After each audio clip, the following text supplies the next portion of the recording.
Hi guys, welcome back to daily life styles. ఇవాళ మనం సొరకాయ కూర ఎలా చేద్దామో చూద్దాం.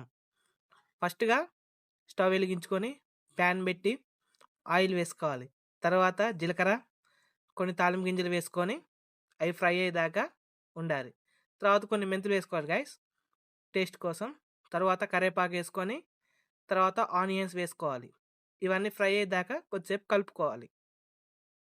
ఇవన్నీ డీప్ ఫ్రై అయిన తర్వాత మనం పసుపు వేసుకుంటాం గైస్.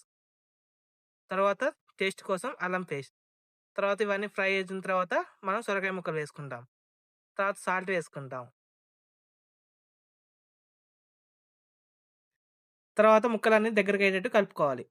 ఆ తర్వాత టేస్ట్‌కి తగ్గట్టు కారం వేసుకుంటాం గైస్. ఆ తర్వాత టేస్ట్ కోసం చింతపండు పులుసు.